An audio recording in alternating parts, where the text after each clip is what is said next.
হযরতে খুবাইব রাদিয়াল্লাহু তাআলা আনহু বললেন, কাফেরের দল, এই জীবনের কোনো মায়া নাই যদি জীবনটা আল্লাহর জন্য চলে যায়। কথা বলুন ঠিক কিনা? এই জীবনের কোনো মায়া নাই, এই জীবনের প্রতি কোনো আশা নাই, এই প্রাণের প্রতি কোনো মায়া নাই যদি এই প্রাণটাকে আল্লাহর জন্য উৎসর্গ করে দিতে পারি। সুতরাং মুসলমানের শেষ চাওয়া হলো একটাই, সেটা হলো আমার জীবনটাকে আমি আল্লাহর জন্য উৎসর্গ করতে চাই। ঠিক কিনা? হযরতে খুবাইব রাদিয়াল্লাহু তাআলা আনহু বললেন, দেখো, শেষ চাওয়া বলতে কিছু নাই, তবে যেহেতু আমি আমার প্রেমাস্পদ আল্লাহর সঙ্গে মিলিত হতে যাচ্ছি, যেহেতু আমি আমার আল্লাহর সঙ্গে সাক্ষাৎ করতে যাচ্ছি, এজন্য একটু পরিপাটি হওয়ার প্রয়োজন আছে না নাই? যেহেতু আমি আমার প্রেমাস্পদের সাথে, আমি আমার প্রিয়তমার সাথে সাক্ষাৎ করতে যাচ্ছি, এজন্য আমার একটু পরিপাটি হওয়া দরকার, একটু নিজেকে গুছিয়ে নেওয়া দরকার। এজন্য হযরতে খুবাইব বললেন, একটা খুর দিতে পারো, সেই খুর দিলে আমি ক্ষৌর কার্য করে নিজেকে একটু পাক সাফ করে পরিপাটি করে নিতাম, যেন একটু সুন্দরভাবে আমি আমার মালিকের সঙ্গে সাক্ষাৎ করতে পারি। আল্লাহু আকবার। প্রিয় মুসলমান ভাইয়েরা আমার, হযরতে খুবাইব রাদিয়াল্লাহু তাআলা আনহুকে একটা খুর দেওয়া হলো, যে খুর দ্বারা তিনি তার মোষগুলোকে একটু ছাড়বেন, ছোট করবেন, তার নখগুলোকে কাটবেন, তিনি তার অবাঞ্ছিত লোমগুলোকে তিনি একটু পরিষ্কার করে পরিচ্ছন্ন হয়ে যাবেন। হযরতে খুবাইব রাদিয়াল্লাহু তাআলা আনহুকে খুর দেওয়া হয়েছে। ঠিক ওই কারা প্রকোষ্ঠের মধ্যে হযরতে খুবাইব যখন খুরটা হাতে নিয়েছেন, নিজের কাজগুলো করবেন, ইত্যবসরে ওই বাসার ওই বংশের একজন ছোট্ট বাচ্চা হামাগুড়ি দিতে দিয়ে ওই জেলখানার দরওয়াজার মধ্যে চলে গেছে। মানে ওই কারাঘর, যে ঘরের মধ্যে তাকে আটকে রাখা হয়েছে, দরওয়াজায় চলে গেছে। খিড়কি ছিল, সেই খিড়কিগুলো ফাঁকা থাকার কারণে বাচ্চাটা হামাগুড়ি দিয়ে হযরতে খুবাইবের কাছ পর্যন্ত চলে গেছে। এক হাতে হলো আপনার খুর, আর খুবাইবের কাছেই হলো ওই শিশু বাচ্চা। ওই বাড়ির মানুষগুলো তখন দেখলো, দেখার পরে তারা আশ্চর্য হয়েছে। হযরতে খুবাইব হয়তো আমাদের সন্তানটাকে আটকে রেখে সে নিজের প্রাণ বাঁচার জন্য চেষ্টা করবে, কারণ এক হাতে খুর, আরেক পাশেই হলো একটা পিচ্চি সন্তান বাচ্চা বসা। হযরতে খুবাইব রাদিয়াল্লাহু তাআলা আনহুকে দেখি তারা বড় অবাক হয়ে গেল, আশ্চর্য হয়ে গেল। কি চাও? এ বন্দিটা কঠিন ফন্দি এঁকেছে, সে আমাদের সন্তানের গলায় ছুরি ধরে আত্মরক্ষা করার জন্য চেষ্টা করবে। এই কথা যখন বাড়ির মধ্যে আলোচনা হচ্ছে, হঠাৎ একজন মহিলা উচ্চস্বরে বলল যে, শোনো, আমি খুবাইবকে চিনি, খুবাইব কিন্তু সাধারণ কোনো কয়েদি নয়। সুবহানাল্লাহ। সবাই আসলো মহিলার কাছে, কি বলো, সাধারণ কোনো কয়েদি নয়? সে তো আমাদের সন্তানকে জিম্মি করে নিজের প্রাণ বাঁচানোর জন্য হাতে খুর নিয়ে সন্তানটাকে পাশে আটকে রেখেছে। ওই মহিলা বলতেছে, দেখো, খুবাইবের ব্যাপারে 40 দিনের আমার যা অভিজ্ঞতা, এই খুবাইবকে আমি দেখেছি 40 দিন আমি দূর থেকে দেখেছি। খুবাইব তো এমন একজন কয়েদি, এমন একজন বন্দী, এত উত্তম বন্দী আর কয়েদি আসমানের নিচে জমিনের উপরে হতে পারে না। আল্লাহু আকবার। মুআজ্জাজ মুহতারামুল মাকাম, সম্মানিত সুধী মুসল্লিয়ানে কেরাম, বিশেষ করে অত্র জামে মসজিদের সম্মানিত সুযোগ্য ইমাম ও খতিব, অত্র এলাকার দিন প্রিয়, ইসলাম প্রিয়, তাওহীদ প্রিয়, আল্লাহ এবং আল্লাহর রাসূল প্রিয় ইমানদার বন্ধুগণ, মাইকের আওয়াজ যতদূর পর্যন্ত যাচ্ছে, পর্দার আড়ালে অবস্থানরত আমার মা এবং ভগ্নীগণ, এবং যে যেখান থেকে যে অবস্থায় আজকের এই তাফসিরুল কোরআন মাহফিল শুনছেন, সকলের প্রতি আমার আন্তরিক সালাম। আসসালামু আলাইকুম ওয়া রাহমাতুল্লাহি ওয়া বারাকাতুহু। আপনারা সবাই কেমন আছেন? আল্লাহ পাকের মেহেরবানি এবং আপনাদের খাস দোয়া, আল্লাহ পাক আমাকেও ভালো রেখেছেন আলহামদুলিল্লাহ। ভালো রাখার মালিককে, খারাপ রাখার মালিককে, যিনি সুস্থ রাখেন তিনি কে, যিনি অসুস্থ করে দিতে পারেন তিনি কে। এই জন্য সমস্ত প্রশংসা একমাত্র কার জন্য? আমরা সকলেই হৃদয়ের সবটুকু ভালোবাসাকে উজাড় করি, সমস্বরে উচ্চ কণ্ঠে কালিমাতুশ শুকর আদায় করি আলহামদুলিল্লাহ।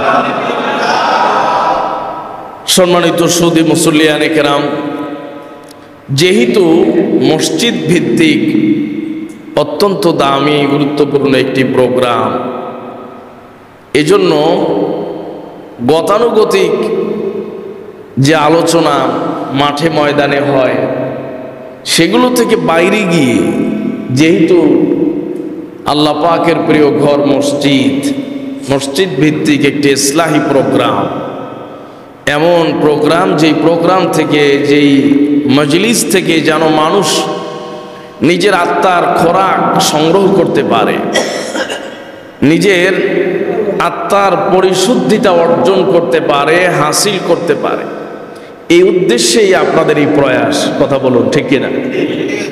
সেই ধারাবাহিকতায় আমিও পবিত্র কোরআনুল কারীমের দুটি সূরা, পবিত্র কোরআনের সবচাইতে বড় সূরা সূরাতুল বাকারা, সূরাতুল বাকারা থেকে একটি আয়াত এবং সূরাতুল ফুরকান থেকে একটি আয়াত তেলাওয়াত করেছি। নবী করিম সাল্লাল্লাহু আলাইহি ওয়াসাল্লামের অসংখ্য মোবারক হাদিস থেকে ছোট্ট একটি হাদিস তেলাওয়াত করেছি, পাঠ করেছি। পবিত্র কোরআনের এই আয়াতদ্বয় এবং এই হাদিসের আলোকেই আমরা এই সংক্ষিপ্ত সময়ে, সংক্ষিপ্ত পরিসরে আমরা আলোচনা করার চেষ্টা করব। যিনি তৌফিক দেওয়ার মালিক তিনি কে? আল্লাহ তাআলা আমাদেরকে যেন সেই আলোচনাগুলো শুনে হৃদয়ঙ্গম করে আমল করার মতো তৌফিক দিয়ে দেন। সবাই পড়ি আমিন। সম্মানিত সুদী মুসল্লিয়ানে কেরাম, আজকে মানুষ কামিয়াবি আর সফলতার পেছনে হন্যে হয়ে ঘুরতেছে। কথা বলুন ঠিক কিনা? এই পাশে আমার যে যুবক ভাইরা আছে, যদি কষ্ট না হয় সামনাসামনি বসলে আমার জন্য কথা বলতে বেশি সুবিধা হতো, যদি আপনাদের কষ্ট না হয়।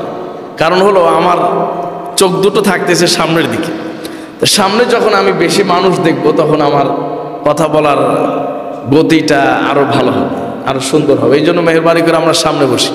আর যুবকদের চেহারা যদি সামনে থাকে আরো ভালো লাগবে। কথা বলুন ঠিক কিনা? সম্মানিত ভাইয়েরা, এই তো মাশাআল্লাহ। এখন সামনে যারা বসেছেন আর যারা আসবেন মসজিদে নতুন প্রবেশ করবেন, তারাও আমরা সামনে বসবো, তাদেরকে আপনার সামনে বসাবো। ডানে বামে আলহামদুলিল্লাহ পর্যাপ্ত পরিমাণ মুসল্লি আছে। তো আমরা বলছিলাম যে সফলতার কামিয়াবির পেছনে মানুষ আজকে পাগলের মতো ছুটছে। সকাল থেকে সন্ধ্যা, সন্ধ্যা থেকে রাত শেষ করে ফেলতেছে, জীবন যৌবন সব কিছু শেষ করে দিচ্ছে, তছনছ করে দিচ্ছে।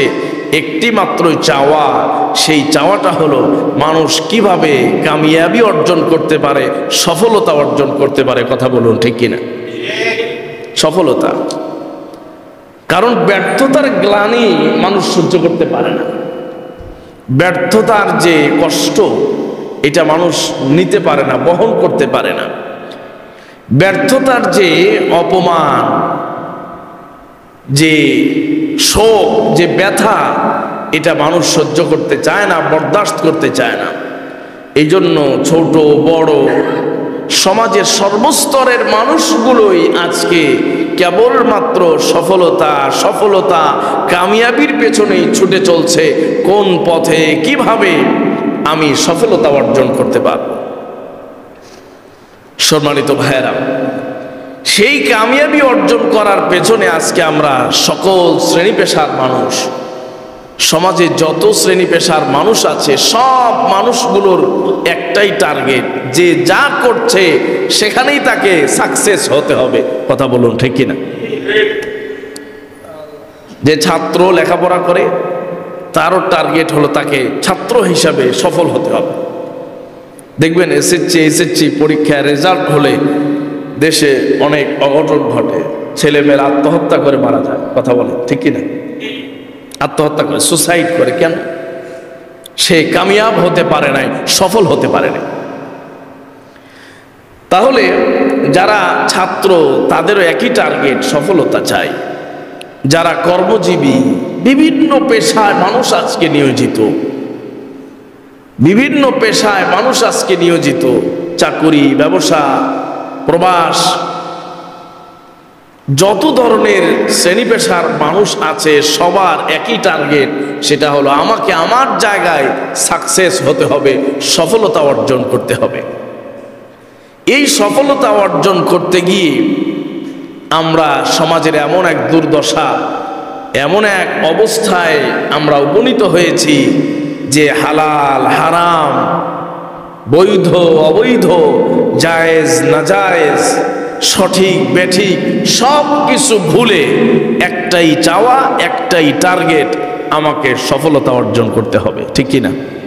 সব ভুলে গেছে মানুষ, হালাল হারাম ভুলে গেছে, জায়েজ নাজায়েজ ভুলে গেছে, সঠিক বেঠিক ভুলে গেছে। আমার জন্য কোনটা রাইট কোনটা আনরাইট সব কিছু মানুষ ভুলে গেছে। কারণ এখন সফলতার নেশা মানুষকে এমনভাবে গ্রাস করেছে।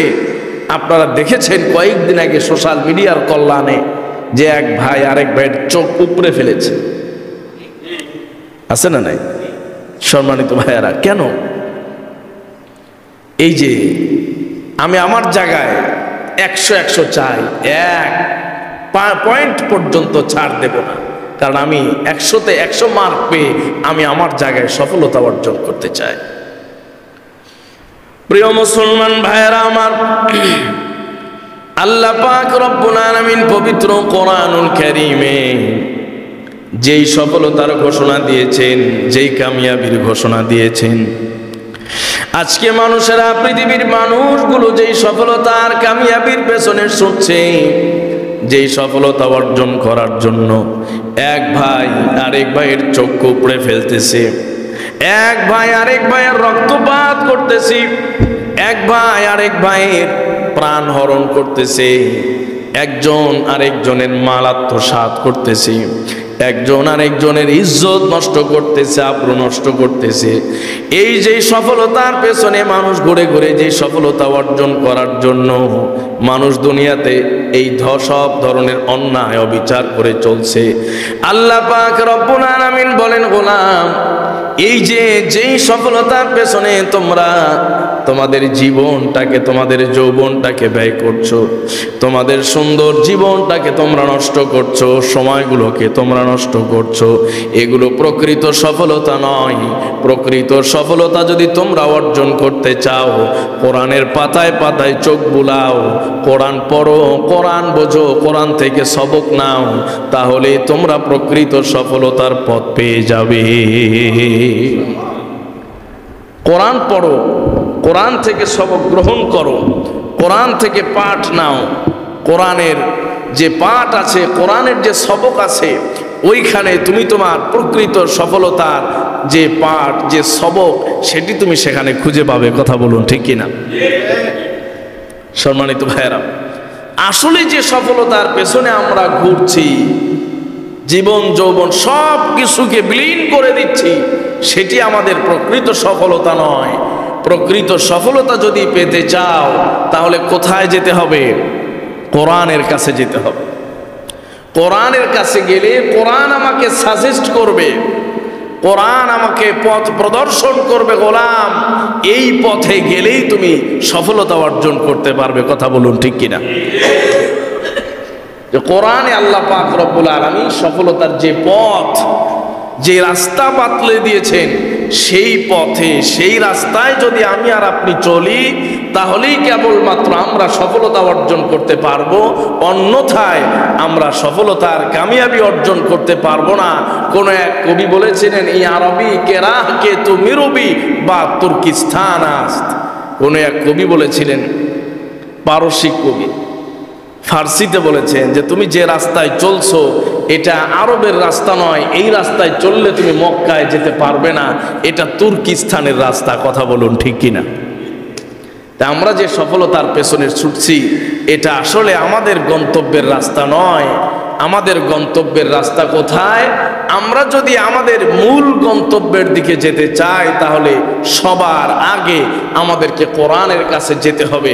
কোরআন আমাদেরকে যেই পথ বাতলে দিবে, দেখিয়ে দিবে, আমাদের ওই পথই হলো সফলতার চূড়ান্ত পথ। কথা বলুন ঠিক কিনা?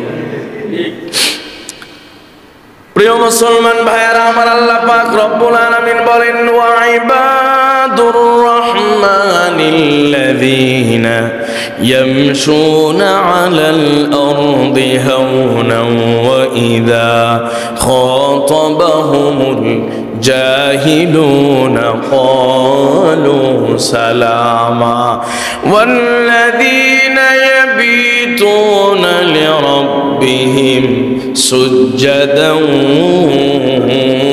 ওয়া কিয়ামা ওয়াল্লাযীনা ইয়াকুলুনা রব্বানা ইসরিফ আন্না আযাবা জাহান্নাম ইন্না আযাবাহা কানা গরামা।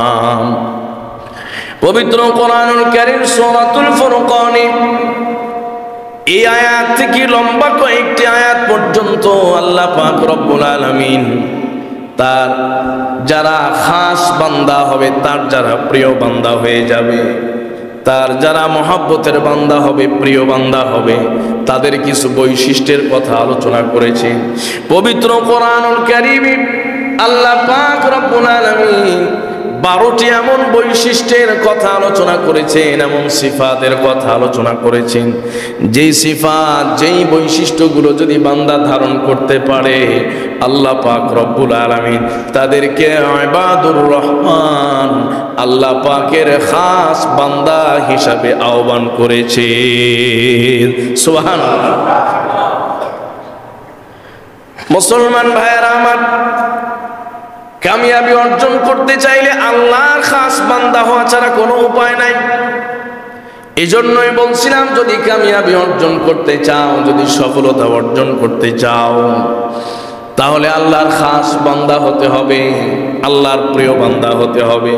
যুগে যুগে যারাই আল্লাহর প্রিয় বান্দা হয়ে গিয়েছে তারাই কিন্তু সফল কাম হয়ে গিয়েছে।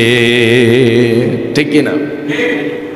নবীজির একজন সাহাবী ছিলেন হযরতে খুবাইব রাদিয়াল্লাহু তাআলা আনহু।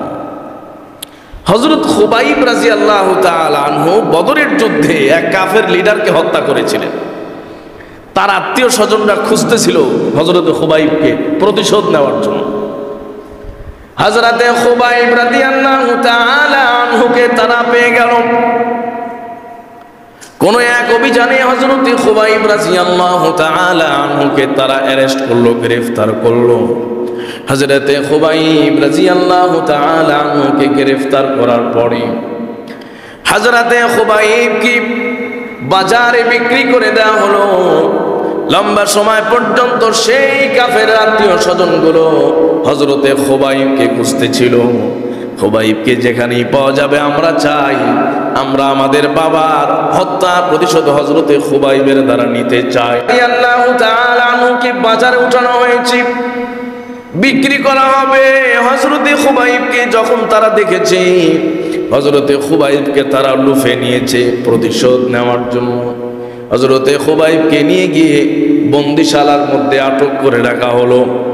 হযরতে খুবাইব রাদিয়াল্লাহু তাআলা আনহু একদিন, 2 দিন নয়, 40 দিন পর্যন্ত, 40 দিন পর্যন্ত লাগাতার বন্দিশালার মধ্যে তাকে রাখা হয়েছে, অ্যারেস্ট করে মনে করেন জেলখানার মধ্যে রাখা হয়েছে। হযরতে খুবাইব রাদিয়াল্লাহু তাআলা আনহু এইভাবে 1 দিন 2 দিন নয়, 40টা দিন পার করে দিলেন, কিন্তু চেহারার মধ্যে কোনো ছাপ নাই, চেহারার মধ্যে কোনো মলিনতা নাই, চেহারার মধ্যে কোনো ধরনের পরিবর্তন নাই। সাধারণত আমরা যদি 1 দিন 2 দিন পরিবার থেকে দূরে থাকি, অশান্তি শুরু হয়ে যায়। কথা বলুন ঠিক কিনা? মনের মধ্যে একটা অতৃপ্তি, বউ নাই, বাচ্চা নাই, সন্তান নাই, পরিবার নাই, মনের মধ্যে একটা অশান্তি, অতৃপ্তি কাজ করে। কিন্তু হযরতে খুবাইব রাদিয়াল্লাহু তাআলা আনহু একটানা 40 দিন পর্যন্ত ওই কারাগারের মধ্যে অবস্থান করতেছেন, চেহারার মধ্যে কোনো পরিবর্তন নাই। হযরতে খুবাইবকে শুলিতে চড়িয়ে ফাঁসি দিয়ে শহীদ করে দেওয়া হবে সিদ্ধান্ত হয়ে গেল। হযরতে খুবাইব রাদিয়াল্লাহু তাআলা আনহুকে বলা হলো, খুবাইব, এই যে কিছুক্ষণ পরে তোমাকে ফাঁসির কাস্টে ঝুলানো হবে, তোমাকে শহীদ করে দেওয়া হবে, তোমার শেষ চাওয়া বলতে কিছু আছে নাকি, তুমি চাইতে পারো? হযরতে খুবাইব রাদিয়াল্লাহু তাআলা আনহু বললেন, কাফেরের দল, এই জীবনের কোনো মায়া নাই, যদি জীবনটা আল্লাহর জন্য চলে যায়, কথা বলুন ঠিক কিনা? এই জীবনের কোনো মায়া নাই, এই জীবনের প্রতি কোনো আশা নাই, এই প্রাণের প্রতি কোনো মায়া নাই, যদি এই প্রাণটাকে আল্লাহর জন্য উৎসর্গ করে দিতে পারি। সুতরাং মুসলমানের শেষ চাওয়া হলো একটাই, সেটা হলো আমার জীবনটাকে আমি আল্লাহর জন্য উৎসর্গ করতে চাই, ঠিক কিনা? হযরতে খুবাইব রাদিয়াল্লাহু তাআলা আনহু বললেন, দেখো, শেষ চাওয়া বলতে কিছু নাই, তবে যেহেতু আমি আমার প্রেমাস্পদ আল্লাহর সঙ্গে মিলিত হতে যাচ্ছি, যেহেতু আমি আমার আল্লাহর সঙ্গে সাক্ষাৎ করতে যাচ্ছি, এজন্য একটু পরিপাটি হওয়ার প্রয়োজন আছে না নাই? যেহেতু আমি আমার প্রেমাস্পদের সাথে, আমি আমার প্রিয়তমার সাথে সাক্ষাৎ করতে যাচ্ছি, এজন্য আমার একটু পরিপাটি হওয়া দরকার, একটু নিজেকে গুছিয়ে নেওয়া দরকার।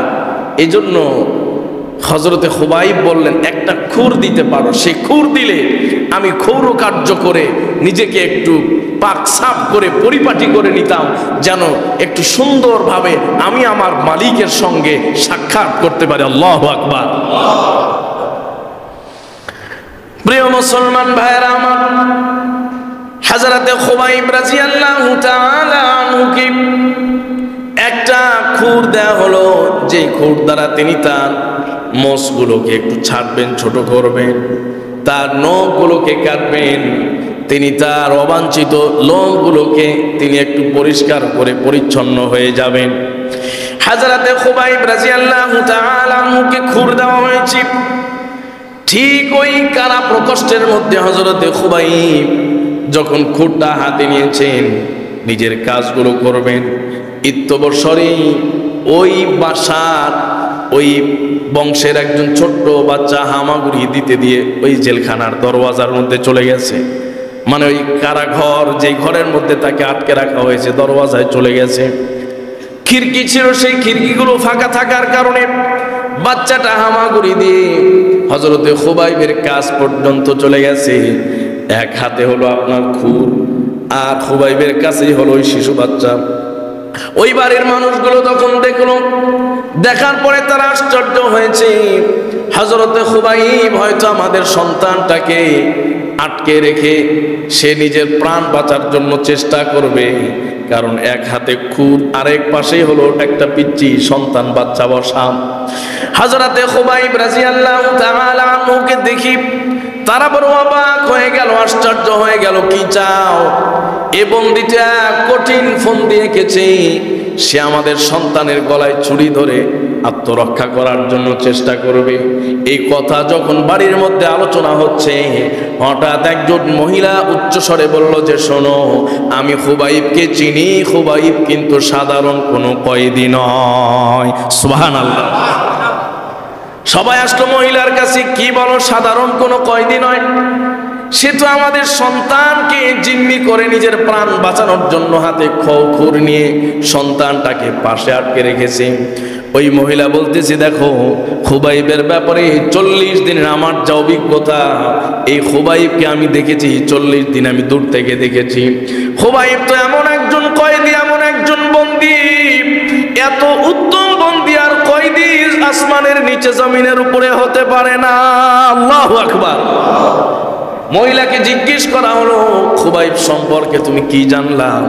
যে এত উত্তম বন্দী, শ্রেষ্ঠ বন্দী, যেই বন্দির মতো উত্তম আর শ্রেষ্ঠ বন্দী আর কোনো কোথাও হতে পারে না। ওই মহিলা বলতেছে, দেখো, খুবাইবকে আজ থেকে 40 দিন আগ থেকে আমি রক্ষা করতেছি। এই খুবাইবের ঈমান নষ্ট করার জন্য তোমরা সকাল সন্ধ্যায় শুকরের মাংস দিয়া দাও। জোরে বলেন নাউজুবিল্লাহ। খুবাইবের ঈমান নষ্ট করার জন্য শুকরের মাংস দাও। সে তো শুকরের মাংস ভক্ষণ করে না, তারপরেও এই খুবাইব 40 দিন পর্যন্ত বেঁচে আছে, স্বাস্থ্য সুন্দর আছে, ভালো আছে, কোনো সমস্যা নাই, চেহারার মধ্যে কোনো পরিবর্তন নাই, স্বাস্থ্যে কোনো পরিবর্তন হয় নাই, ঘাটতি হয় নাই। কারণ কি তোমরা জানো কি? তারা বলতেছে আমরা তো জানি না, আমরা তাকে সকাল সন্ধ্যা শুকরের মাংস দেই, আর এটাই তার জন্য আহারের জন্য দেই, খাবারের জন্য দেই। ওই মহিলা বলতেছি দেখো, আমি সকাল সন্ধ্যা যখনই ওই ঘরের পাশ দিয়ে অতিক্রম করি, হযরতে খুবাইবের সামনে এমন এমন ফল দেখতে পাই, ওই ফল আমাদের এলাকায় কোথাও খুঁজে পাওয়া যাবে না। আল্লাহু আকবার। মুসলমান ভাইয়েরা আমার, হযরতে খুবাইবের ব্যাপারে যখন এই মহিলা এমন অভিব্যক্তি পেশ করলো, আর মহিলা বলল দেখো তোমরা যা ধারণা করছো এটি হলো মুহাম্মাদের সাহাবী সাল্লাল্লাহু আলাইহি ওয়াসাল্লাম। ইনি হলেন সেই মদিনার নবী হযরতে মুহাম্মদ সাল্লাল্লাহু আলাইহি ওয়াসাল্লামের সাহাবী, নবীজি সাল্লাল্লাহু আলাইহি ওয়াসাল্লামের সাহাবী। আর নবীজির সাহাবীরা প্রাণ দিয়ে দিবেন, জীবন দিয়ে দিবেন, কিন্তু কোনো সময় অন্যায় উপায় অবলম্বন করতে পারে না। ছোট শিশু বাচ্চাকে জিম্মি করে নিজে মুক্তি হবে এই ধান্দা তারা করতে পারে না। যদি বিশ্বাস না করো, কারাগারে গিয়ে খুবাইবের সঙ্গে আলোচনা করো। সঙ্গে সঙ্গে তারা খুবাইবের কাছে চলে গেল। যাওয়ার পরে হযরতে খুবাইবকে বলতেছে, ওই যে বলছিলাম কি চাও, তোমার শেষ চাওয়া কি, তুমি কি চাও? হযরতে খুবাইব বললেন শোনো, আমার শেষ চাওয়া বলতে কিছু নাই, মাত্র 2 রাকাত নামাজ পড়তে চাই, যেন নামাজ পড়ে পরবর্তীতে আল্লাহর সঙ্গে সাক্ষাৎ করতে পারি। সুবহানাল্লাহ। ওই সময় হযরতে খুবাইব 2টা কবিতা আবৃত্তি করেছেন। লাস্তু উবালি হাইনা উক্তালু মুসলিমা আলা আইয়ি শিলবিন কানা লিল্লাহি মাসরাই ওয়া যালিকা ফি যাতিল ইলাহি ওয়া ইন ইয়াশা ইউবারিক আলা আওসালি শিলবিন মুমাজ্জাই। হযরত খুবাইব বলেছেন যে এই জীবনের কোনো দাম নাই, এই জীবন নিয়ে কোনো চিন্তা নাই, যদি এই জীবনটা আমি আল্লাহর জন্য উৎসর্গ করতে পারি, এরপরে যদি আমার এই লাশটাকে টুকরা টুকরা করে পাহাড়ে পাহাড়ে যদি ছিটিয়ে দাও, পর্বতে পর্বতে যদি উড়িয়ে দাও, এরপরেও হযরতে খুবাইব কোনো পরোয়া করে না। জোরে বলেন সুবহানাল্লাহ। তাহলে ইমানদারের সফলতা হলো এই জায়গায়, যখন ইমানদার তার জান মাল সবকিছু আল্লাহর জন্য উৎসর্গ করতে পারে। কথা বলুন ঠিক কিনা? বলছিলাম ওয়া ইবাদুর রহমান আল্লাযীনা ইয়ামশুনা আলাল আরদি হাওনা ওয়া ইযা খাতাবাহুমুল জাহিলুন ক্বালু সালামা। আল্লাহ পাকের পেয়ারা বান্দা হতে হবে, আল্লাহ পাকের মহব্বতের বান্দা হতে হবে। আল্লাহর মহব্বতের বান্দা যদি হয়ে যায়, দুনিয়া আখিরাতে সফলতার সমস্ত রাস্তা যিনি খুলে দিতে পারেন তিনি কে? দুনিয়া আখিরাতে সমস্ত সফলতার দ্বার তিনি উন্মুক্ত করে দিতে পারেন, দ্বার তিনি উন্মোচিত করে দিতে পারেন। হযরতে খুবাইবের জন্য সফলতার দ্বার উন্মোচিত হয়ে গেছে। 40 দিন খাবার নাই, সকাল সন্ধ্যা শুকরের মাংস পরিবেশন করা হতো, এক ওয়াক্ত খেতে হয় নাই। সরাসরি জান্নাত থেকে যিনি খাবার সার্ভ করেছেন তিনি কে? আল্লাহ। এটাই হলো সফলতা, এটাই হলো কামিয়াবি। আরো দেখেন হযরতে খুবাইব রাদিয়াল্লাহু তাআলা আনহু, ঠিক যখন তাকে বলা হলো এখন তুমি কি চাও, তোমার তো ফাঁসির যে মঞ্চ সেটা প্রস্তুত হয়ে গেছে, তৈরি হয়ে গেছে। হযরতে খুবাইব বললেন চাওয়ার তো কিছু নাই, এই জীবনটা তো আমার নয়, জীবনের মালিক যিনি তিনি কে? এই জীবনের মালিক হলো আল্লাহ।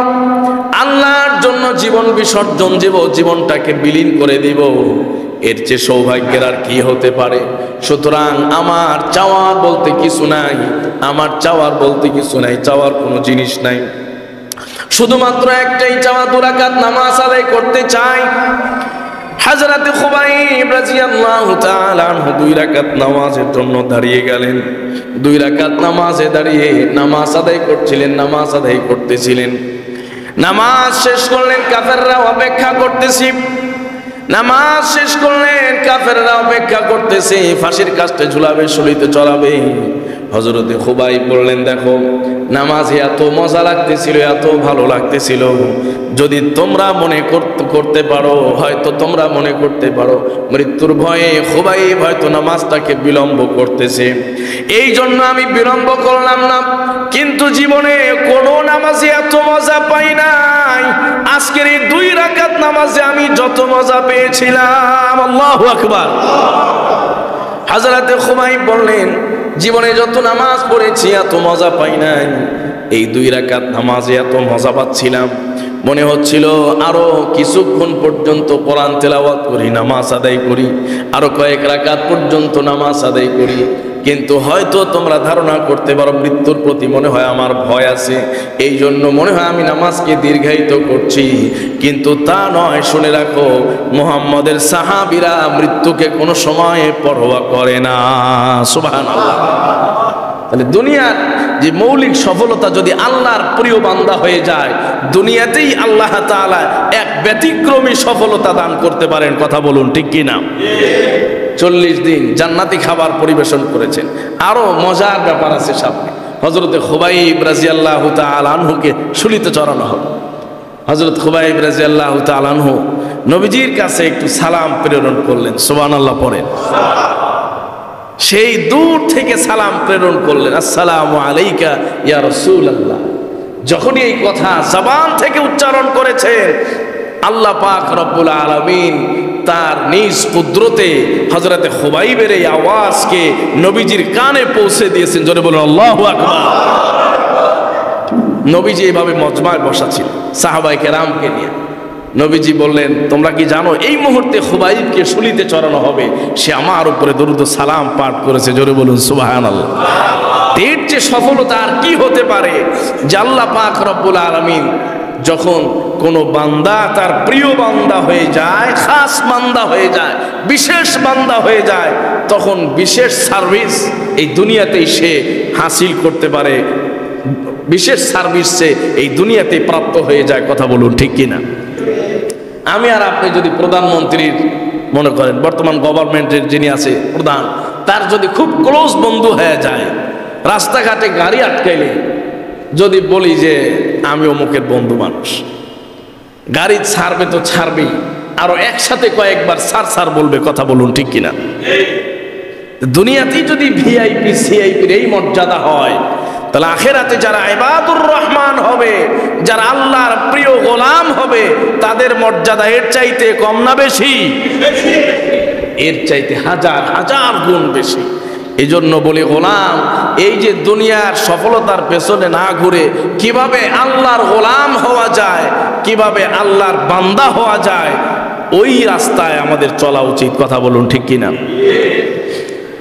আল্লাহ তাআলা বলেন, ওয়া ইবাদুর রাহমানিল্লাযীনা ইয়ামশুনা আলাল আরদি হাওনাও ওয়া ইযা খাতাবাহুমুল জাহিলুনা ক্বালু সালামা ওয়াল্লাযীনা ইয়াবিতুনা লিরাব্বিহিম সুজদান ওয়া কিয়ামা والذين يقولون ربنا اصرف عنا عذاب جهنم إن عذابها كان غراما। আল্লাহ তাআলা কয়টি গুণের কথা বলছি? 12টি। সব গুণ নিয়ে তো আলোচনা করা যাবে না। আমি আমার জুমার মসজিদে 12 গুণ নিয়ে প্রায় 12 জুমা আলোচনা করেছি আলহামদুলিল্লাহ। তাহলে আলোচনা অনেক দীর্ঘায়িত, কিন্তু আলহামদুলিল্লাহ আপনাদের মজলিস অনেক মজা লাগতেছে, মসজিদও অনেক সুন্দর মাশাআল্লাহ আপনারা বানাইছে। অনেক প্রশংসা করলাম এসে, যে অনেক বড় বড় সিটি শহরে এত সুন্দর টিপটপ মসজিদ পাওয়া যায় না। আলহামদুলিল্লাহ। পরে পরিবেশ, এরপরে মাশাআল্লাহ আপনাদের ইমাম সাহেবের আন্তরিকতা, হৃদ্যতা, তিনি তো আমার বন্ধু মানুষ, সে ছোটবেলার, একদম ছোটবেলায় আমরা একসাথে পড়াশোনা করেছি।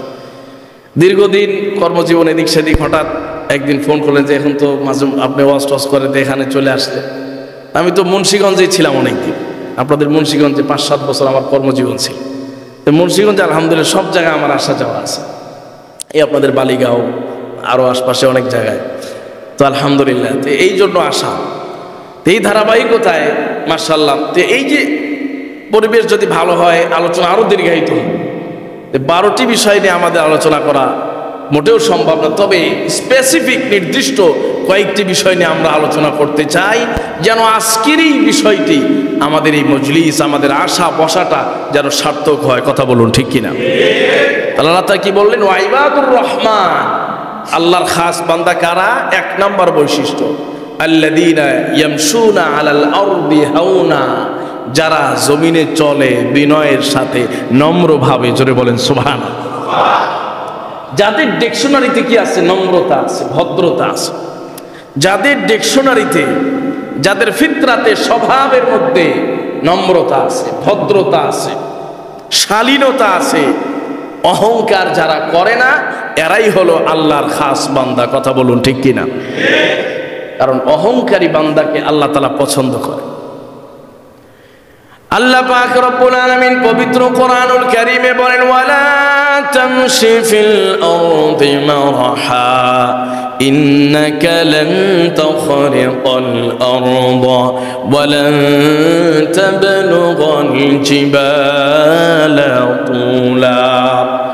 আল্লাহ পাক রব্বুল আলামিন বলেছেন, যারা আল্লাহর গোলাম হবে, যারা আল্লাহর খাস বান্দা হয়ে যাবে, তাদের 1 নম্বর বৈশিষ্ট্য হলো, তাদের 1 নম্বর পরিচয় হলো, শুনে রাখো দুনিয়ার মুসলমান, তারা দুনিয়াতে চলবে এমনভাবে চলবে, মাথাটা নিচের দিকে দিয়ে চলবে, শরীরটাকে এমন কাচুমুচু করে, শরীরটাকে এত বিনয় নম্রতার সাথে তারা দুনিয়ার জমিনে চলবে।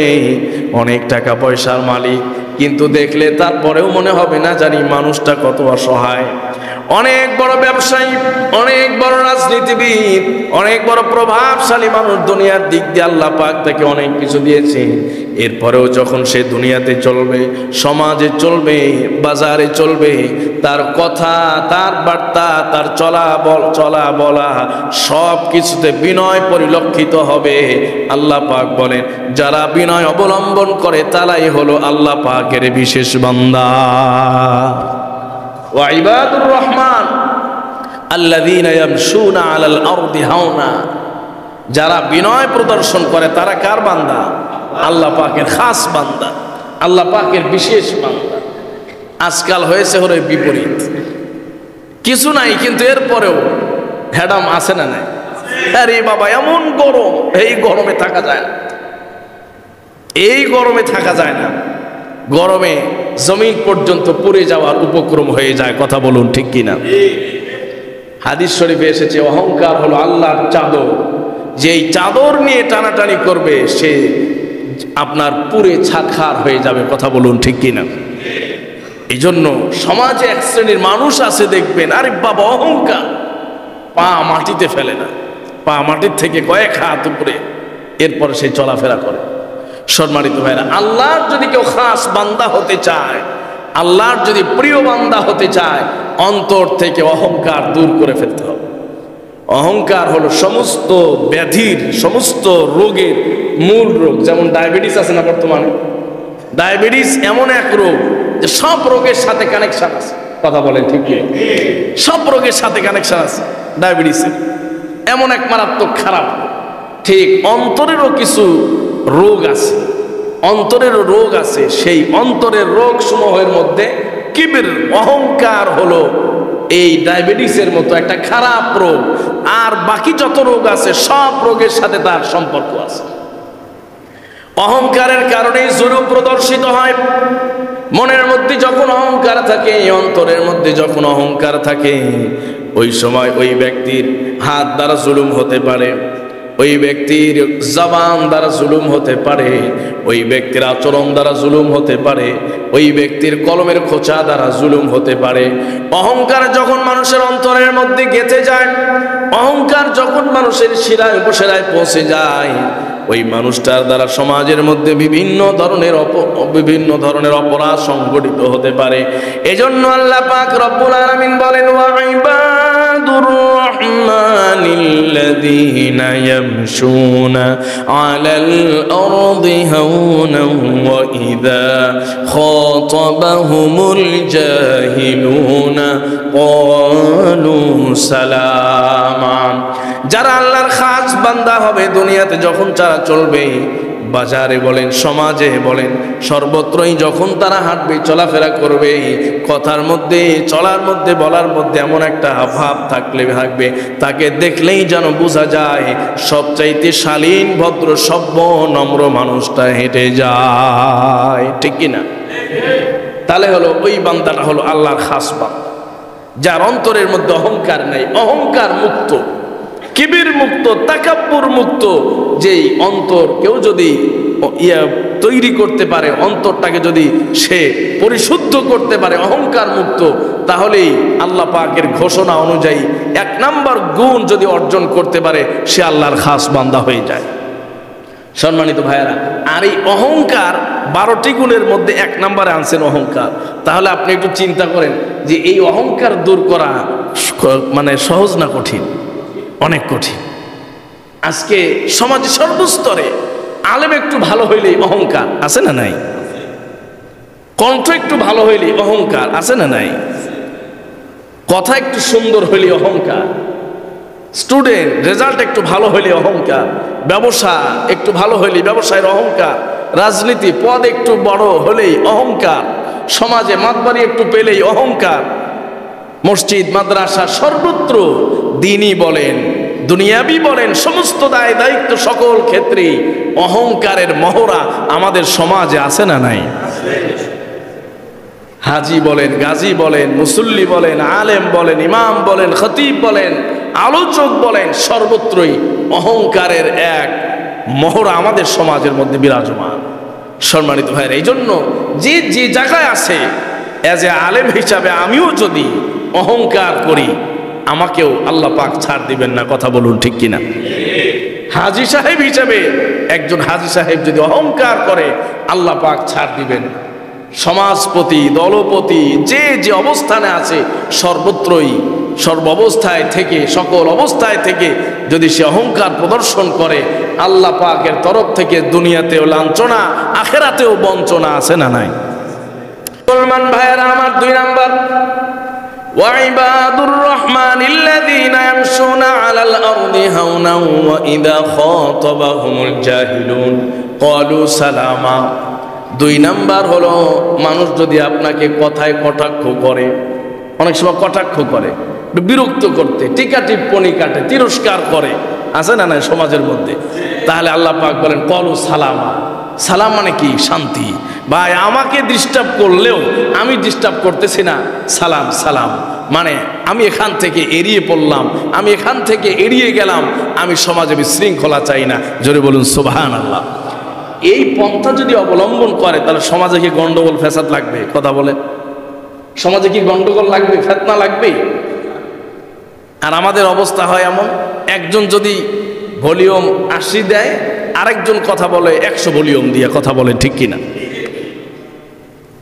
একজন যদি একটু উচ্চবাচ্য করে আরেকজন তার দিমাগ দেখে আর চেয়ে কঠিন ভাবে এটাকে প্রতিরোধ করার চেষ্টা করে অথচ আল্লাহ পাক কি বললেন যে যদি তোমাকে কেউ কথায় বিরক্ত করে যদি তোমাকে সে অশুভ সম্বোধন করে খারাপ কিছু বলে মন্তব্য করে তাহলে তুমি বলো সালাম সালাম মানে সালাম শান্তি আমার পক্ষ থেকে তোমাকে শান্তি দিয়া আমি এখান থেকে কেটে গেলাম জোরে বলেন সুবহানাল্লাহ নবীজির একটা হাদিস আছে আয়াতের তাফসীর ইবনে কাসির এসেছে নবীজির সামনে 2 জন ঝগড়া লাগায় আছে ঝগড়া লাগে না দেখবেন ঝগড়া লেগে গেছে মসজিদেও ঝগড়া লাগে আছে না নাই আরে কি কোন যুগে আসলাম মসজিদেও ঝগড়া লাগে তো মসজিদের মধ্যে মনে করো ঝগড়া লাগছে বা বাইরে ঝগড়া লাগছে নবীজির সামনে আছে নবীজি সাল্লাল্লাহু আলাইহি ওয়াসাল্লাম 2 জনের ঝগড়া লাগার পরে একজন খুব উত্তেজিত হয়ে গেছে এবং গালি দিয়ে ফেলছে নবীজি সাল্লাল্লাহু আলাইহি সাল্লাম বললেন যে এই 2 জনের মধ্যে একজন ফেরেশতা বিরাজমান ছিল এই ফেরেশতা এই ডান দিকের ভদ্রলোকের পক্ষেই ছিল যতক্ষণ না সে উত্তেজিত হয়ে গালি দিয়েছে যখন সে উত্তেজিত হয়ে গালি দিয়েছে তখনই এই ফেরেশতা বাম দিকের এই লোকের পক্ষাবলম্বন করলো আর আল্লাহর কাছে এই বাম দিকের লোকের জন্য রহমতের দোয়া করলো, আর সঙ্গে সঙ্গে আমি দেখলাম তার উপরে রহমতের বৃষ্টি বর্ষণ হচ্ছে। জোরে বলেন সুবহানাল্লাহ। এই যে ধৈর্য, একজন কিছু বললে উত্তেজিত না হয়ে যদি কেউ ধৈর্য প্রদর্শন করে, এটাকে যদি সহ্য করে, স্যাক্রিফাইস করে, তাহলে সমাজের মধ্যে রহমত নাজিল হবে। কথা বলুন ঠিক কিনা? আর উভয়ই যদি উত্তেজিত হয়ে যায়, তাহলে আগুনের দাবানল পুরো সমাজব্যাপী ছড়িয়ে পড়ে। প্রিয় মুসলমান ভাইয়েরা, আমার এর থেকে আমার কলিজার টুকরা যুবক ভাইদের জন্য একটা শিক্ষা আছে। আজকাল কি যুবকদের রক্ত গরম, যুবকদের রক্ত বেশি গরম হওয়ার কারণে যুবকরা যখন রাস্তায় বের হয়, হঠাৎ অল্প কথার মধ্যে যুবকরা উত্তেজিত হয়ে যায়। ঠিক কিনা? যুবকরা উত্তেজিত হয়ে যায়। আজকের ঘটনা, বাড্ডা থেকে মাত্র বাসা থেকে গাড়ি নিয়ে বেরিয়েছি, তা আমি বাসার সামনে আসছি, আমাদের ড্রাইভার সাহেব গাড়িটা ব্রেক করছে আমাকে নেওয়ার জন্য।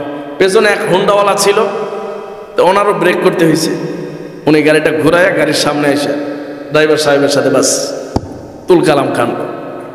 তখন আমি নাইমা পরে ভেতর থেকে বললাম যে আসলে এত উত্তেজিত হওয়ার কারণ এই যে হোন্ডায় উঠছে, তো মনে করো আমার যুবকের আর হুঁশ নাই, সামান্য একটুতেই যুবক উত্তেজিত হয়ে যায়। কথা বলুন ঠিক কিনা? এই জন্য সহজে উত্তেজিত হওয়া যাবে না। সালাম, প্রত্যেকের জায়গা থেকে শান্তি পৌঁছাইতে হবে, শান্তির বার্তা দিতে হবে, তাহলেই না দুনিয়াতে শান্তি প্রতিষ্ঠিত হবে। কথা বলুন ঠিক কিনা?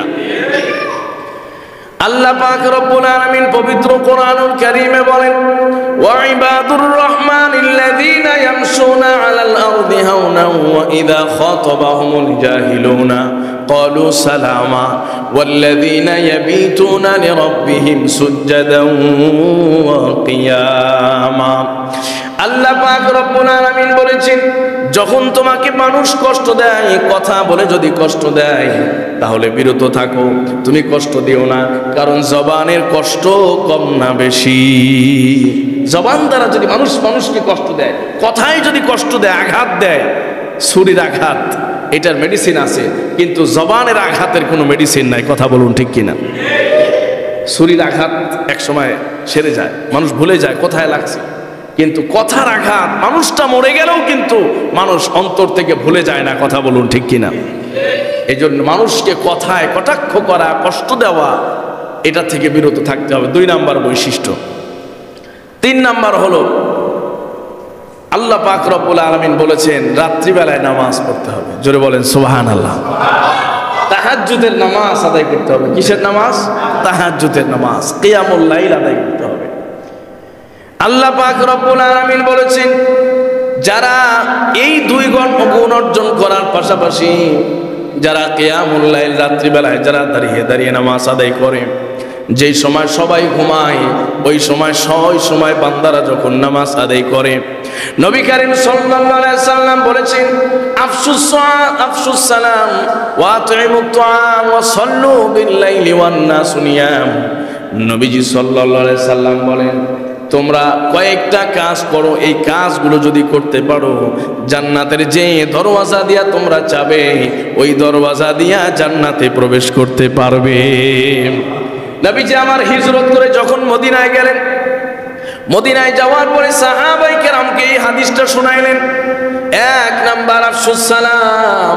নবীজি বললেন, তোমরা একে অপরের সঙ্গে দেখা হলে সালাম আদান প্রদান করো। জোরে বলেন সুবহানাল্লাহ। সালাম, আফসুস সালাম মানে বেশি বেশি সালাম দাও। নবীজি বলেন না বেশি বেশি সালাম নাও। কথা বলেন ঠিক কিনা? নবীজি বলেন না যে সালাম বেশি বেশি নাও, মানে সালামের উত্তর নাও। আমাদের এক শ্রেণীর লোক আছে, দেখবেন মাথা নিচের দিকে দেওয়া থাকে, সালাম দেয় না। সালামের উত্তর মানে সালাম নেওয়ার জন্য, সালাম পাওয়ার জন্য অপেক্ষা করে। কথা কন ঠিক কিনা? সালাম পাবেন উনি, ওনার কথা হলো আমি সালাম পাবো, আমি মুরব্বী মানুষ, আমি হুজুর মানুষ, আমি খতিব মানুষ। এই যে বিভিন্ন ধরনের চিন্তা চেতনা ভেতরে লালন করে, আর সালাম আগে দেয় না, এটাও অহংকার। কথা বলুন ঠিক কিনা? এই জন্য নবীজি বলছেন কি আফসুস সালাম, বেশি বেশি সালাম দাও। নবীজি বলেন না বেশি বেশি সালামের উত্তর নাও, বলছেন বেশি বেশি সালাম দাও। 1 নাম্বার। 2 নাম্বার ওয়া আতইমুত তুআম, গরিব মানুষ খাইতে পায় না, তার জন্য খাবারের ব্যবস্থা কর। ওয়াসাল্লু বিল্লাইল ওয়ান নাসু নিয়াম, সব মানুষ যখন ঘুমায় ওই সময় তুমি দাঁড়িয়ে নামাজ পড়ো। তাদখুলুল জান্নাতা বিসালাম, নবীজি বলেন জান্নাতের যে দরওয়াজা দিয়ে চাইবা ওই দরওয়াজা দিয়ে আল্লাহর জান্নাতে যাইবা। আল্লাহু আকবার। প্রিয় মুসলমান ভাইয়েরা আমার, এই জন্য তাহাজ্জুদের সালাত আদায় করা, শেষ রাত্রিতে 4 রাকাত নামাজ আদায় করার অভ্যাস গড়ে তোলা। এই যে শীতের রাত আসতেছে, রাত কত বড় রাত, এই যে শীতের রাত্রিতে মানুষ 10টা 11টা পর্যন্ত টিভি দেখে, ফেসবুক চালায়, কথা বলেন ঠিক কিনা? ফেসবুক চালাইতেছে, ইউটিউব চালাইতেছে, যুবকরা ফেসবুক ইউটিউবে রাত 12টা 1টা 2টা পর্যন্ত সময়টা নষ্ট করে। আবার মানুষগুলো বাসা বাড়িতে বসে বসে লম্বা সময় পর্যন্ত টিভি দেখে, সময় নষ্ট করে। কিন্তু যদি 4 রাকাত নামাজের সময় যদি আল্লাহর জন্য ব্যয় করতে পারে, আল্লাহ পাক রব্বুল আলামিন বলেছেন ওই গোলামগুলো আমার খাস বিশেষ বান্দা হয়ে যায়। সুবহানাল্লাহ। এরপরে 4র্থ নাম্বার, আল্লাহ পাক রব্বুল আলামিন বলেন ওয়াল্লাযীনা ইয়াকুলুনা রব্বানা সরিফ আন্না আযাবা জাহান্নাম ইন্না আযাবাহা কানা গরামা। আল্লাহ পাক রব্বুল আলামিন বলেন 1 নাম্বার অহংকার করো না, 2 নাম্বার তোমার তরফ থেকে মানুষকে শান্তির বার্তা দাও, 3 নাম্বার শেষ রাত্রিতে তাহাজ্জুদের সালাত আদায় করো। নবী করিম সাল্লাল্লাহু আলাইহি সাল্লাম বলেছেন তোমার ভাগ্যকে কেউ পরিবর্তন করাইতে পারে না, তবে মাত্র যদি দোয়া করো, দোয়া পরিবর্তন করতে পারে। আর ওলামায়ে কেরাম বলেন শেষ রাতে তাহাজ্জুদ পড়ার যদি অভ্যাস করতে পারো, তোমার ভাগ্য যিনি খুলে দিতে পারেন তিনি কে? আর একটু আওয়াজ করে তিনি কে? মজার একটা ঘটনা শোনাই, তাহাজ্জুদ পড়লে কি লাভ হয়। একজন দম্পতি, তার কোনো সন্তান নাই, অনেক দিন ধরা তাদের বিয়ে শাদী হয়েছে, আল্লাহ পাক রব্বুল আলামিন সন্তান দেন না, সন্তান হয় না। তখন এক আলেমের কাছে গেছেন তদবির নেওয়ার জন্য, কিভাবে সন্তান হবে, কি দোয়া পড়লে সন্তান হবে, কি আমল করলে সন্তান হবে। আমাদের সমাজের সন্তান হওয়ার জন্য, আমল দেওয়ার জন্য বিভিন্ন জায়গায় যায়। অনেক সময় ইমাম সাহেবদের কাছে যায়, আবার অনেক সময় মাজারে যায়, আছে না নাই? আবার বিভিন্ন জায়গায় মানুষ দৌড়াদৌড়ি করে, বিভিন্ন জায়গায় মানুষ যায় কেবলমাত্র সন্তানের জন্য। কিন্তু আল্লাহ পাক রব্বুল আলামিন পবিত্র কোরআনুল কারীমে জানিয়েছেন ইয়াহাবু লিমান ইয়াশাউ ইনাসান ওয়া ইয়াহাবু লিমান ইয়াশাউ যুকুর আও ইউযাওয়িজুহুম যুকরানান ওয়া ইনাসা ওয়া ইয়াজআলু মান ইয়াশাউ আকিমা। আল্লাহ পাক রব্বুল আলামিন বলেন ছেলে দেওয়ার মালিক আমি, মেয়ে দেওয়ার মালিক আমি। আবার কাউকে আমি ছেলেও দেই, কাউকে আমি মেয়েও দেই, ছেলে মেয়ে উভয়টা আমি দান করে দেই। আবার কাউকে আমি ছেলেও দেই না, মেয়েও দেই না। আবার কাউকে আমি আল্লাহ এক ছেলে দেই, মেয়ে দেই না। আবার কাউকে আমি আল্লাহ বন্ধা করে রাখি। সন্তান দেওয়ার একমাত্র মালিক যিনি, তিনি কে? এজন্য সন্তান যার কাছে চাইতে হবে তিনি কে? ওই মহিলা চিন্তা করলেন হুজুরের কাছে গেলে আমল পাওয়া যাবে, সন্তান হবে। হুজুরের কাছে গেছেন, হুজুর বলছেন কোন তাবিজ চলবে না, কোন তাবিজ চলবে না। তাবিজের মধ্যে ধান্দাবাজি আছে না নাই? কোন তাবিজ চলবে না। একটা আমল শিখিয়ে দেব, প্রত্যেক দিন রাত্রিবেলায় গভীর রাত্রে যখন সবাই ঘুমিয়ে যায়, তুমি ঘুমাইবা না, ঘুমের থেকে জাগ্রত হয়ে ওযু করে যায় নামাজ বিছিয়ে এরপরে তুমি নামাজ আদায় করে আল্লাহর কাছে চাইবা। হুজুর শিখিয়ে দিয়েছেন প্রত্যেক দিন রাতে 4 রাকাত করে তাহাজ্জুদের সালাত আদায় করবা। এরপরে যতক্ষণ সময় পাও আল্লাহর কাছে কান্নাকাটি করে দোয়া করবা। আল্লাহ পাক রব্বুল আলামিনের কাছে তাহাজ্জুদের সালাত আদায় করে যখন দোয়া করা আরম্ভ করেছেন, মাত্র অল্প কয়েকদিনের ব্যবধানে পরীক্ষা করে দেখা গেল বাচ্চা কনসেপ্ট হয়েছে। জোরে বলেন সুবহানাল্লাহ। এখন মনের মধ্যে চাওয়া, এতদিন পরে সন্তান, এতদিন পরে সন্তান হবে, ছেলের এতদিন পরে সন্তান হবে। শাশুড়ি বলে একটা নাতি হইলে ভালো হইতো, বংশের বাতি জ্বলতো, কথা বলেন ঠিক কিনা? শাশুড়ি বলে একটা নাতি হইলে ভালো হইতো, আরেকজন বলে একটা মেয়ে হইলে ভালো হইতো। এখন আবার নতুন করে দোয়া করা আরম্ভ করে দিল, আল্লাহ আমার শাশুড়ি তো নাতি চায়, যদি মেয়ে হয় তাহলে তো অসন্তুষ্ট হয়ে যাবে, তাহলে তুমি এর ফয়সালা করো। আল্লাহ পাক রব্বুল আলামিনের হাবিবের সেই সুন্নাত তাহাজ্জুদের আমল করতে করতে লম্বা সময় পার হয়ে গেল। হঠাৎ দীর্ঘদিন পরে যখন আবার চেক আপ করা হলো, ডাক্তাররা বলেছে টুইন বেবি, 2টা বাচ্চা হবে। জোরে বলেন সুবহানাল্লাহ। যখন বাচ্চা ডেলিভারি হয়েছে, দাদির চাহিদা হলো নাতি হবে, আবার অনেকের চাহিদা হলো বাচ্চা মেয়ে হবে, নাতিন হবে। আল্লাহ পাক রব্বুল আলামিন একই গর্ভে একসাথে 2টা সন্তান দিয়েছেন, একটা মেয়ে আর একটা ছেলে। সুবহানাল্লাহ। এজন্য আল্লাহ পাক রব্বুল আলামিন বলেন, আল্লাহর খাস বান্দা যখন হয়ে যায়, আল্লাহর প্রিয় বান্দা যখন হয়ে যাবে, ওই বান্দার সাধারণ হাতটার হাত সাধারণ হাত থাকে না, ওই বান্দার জবানটার সাধারণ কোনো জবান থাকে না, ওই বান্দার চোখটার সাধারণ কোনো চোখ থাকে না, ওই বান্দার ইশারাটা সাধারণ কোনো ইশারা থাকে না। হাদিসে পাকের মধ্যে এসেছে, নবীজি বলেছেন, ইন্না মিন ইবাদিল্লাহি মান লাউ আকসামা আলাল্লাহি লা আবাররাহু। আল্লাহর বান্দাদের মধ্যে এমন কিছু স্পেশাল বান্দা রয়েছে, এমন কিছু খাস বান্দা রয়েছে, তার জবান খুলে যা বলে আল্লাহ পাক তাই কবুল করে নেন। সুবহানাল্লাহ। আল্লাহর কিছু স্পেশাল বান্দা, তাদের জবান আল্লাহর জবানের মতো পাওয়ারফুল, তাদের হাত আল্লাহর হাতের মতো পাওয়ারফুল। জোরে বলেন সুবহানাল্লাহ। তারা যদি আল্লাহর কাছে বলে মালিক এইটা চাই, সঙ্গে সঙ্গে তিনি দিয়া দিতে পারেন। জোরে বলেন সুবহানাল্লাহ। তারা যদি বলেন মালিক এইটা চাই, এইটা দিতে হবে, তাহলে আল্লাহ পাক রব্বুল আলামিন দিয়ে দেন। ওই যে বাহালুল পাগলের ঘটনা আছে, বাদশাহ হারুনুর রশিদের দরবারে এক পাগল ছিল, নাম হলো বাহালুল। সবাই তাকে পাগল ডাকলেও ওই পাগলটা আসলে দুনিয়ার কোনো পাগল ছিল না, ওই পাগলটা ছিল হলো মালিকের পাগল। সুবহানাল্লাহ। বাহালুল পাগলের কাণ্ড, এই মাটি দিয়া ঘর বানাইতে, মাটি দিয়া ঘর বানায়, মাটি দিয়ে ঘর বানায়, টিকিট বিক্রি করে, এটা হলো আল্লাহর জান্নাত, আমার টিকিট নিবি আর জান্নাতে চলে যাবি। জোরে বলেন সুবহানাল্লাহ। যারা চিনে না এরা বলছে পাগল তো সারাদিন পাগলামি করে, এর কাছে আবার কি জান্নাত পাওয়া যাবে। কিন্তু এই টিকিট যারাই নিয়েছে তাদেরকে আল্লাহ জান্নাতি বানায় দিবেন। জোরে বলেন সুবহানাল্লাহ। কারণ দুনিয়ার মানুষের কাছে পাগল হলেও আল্লাহর কাছে সে প্রিয় হয়ে গেছে। হাদিসের কথা, ইন্না মিন ইবাদিল্লাহি মান লাউ আকসামা আলাল্লাহি লা আবাররাহু।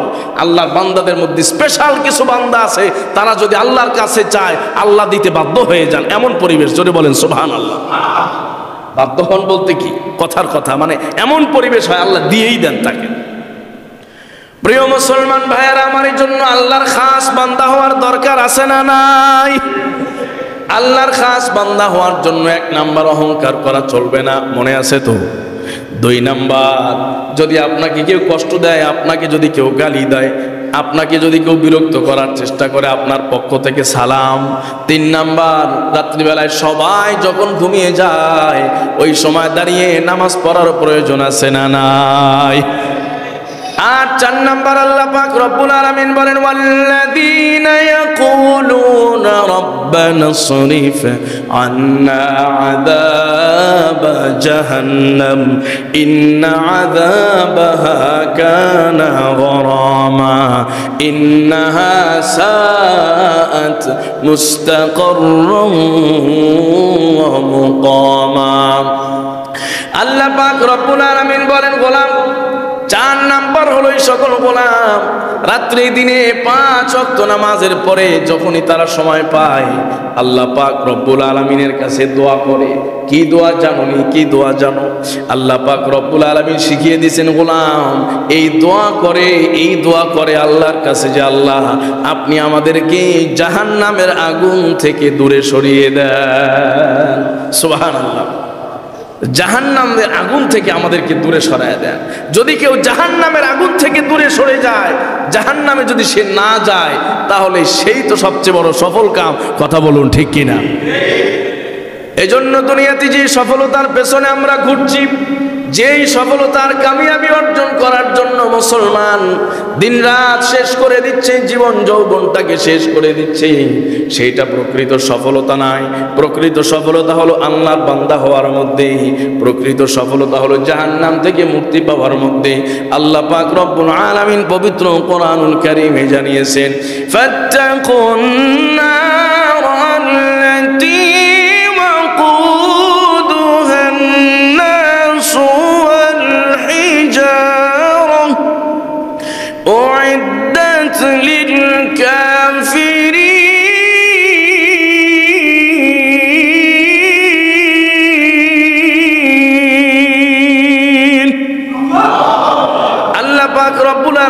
বলেছেন গোলাম ফাত্তাকুন নার, জাহান্নামের আগুন থেকে বাঁচো, জাহান্নামের ওই আগুন থেকে বাঁচো যে আগুনটাকে আমি আল্লাহ মানুষ এবং পাথর দ্বারা প্রজ্বলিত করব।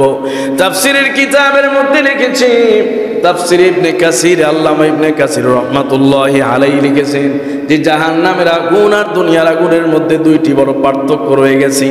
জাহান্নামের আগুনের মধ্যে এক নাম্বার পার্থক্য আর বৈশিষ্ট্য হলো জাহান্নামের আগুনটাকে দুনিয়ার আগুনের মতো জ্বালানো হয় নাই। জাহান্নামের আগুনটা জ্বালানো হয়েছে কালো গন্ধক পাথর দ্বারা। ওই কালো গন্ধক পাথর দুনিয়ার জমিনে নাই।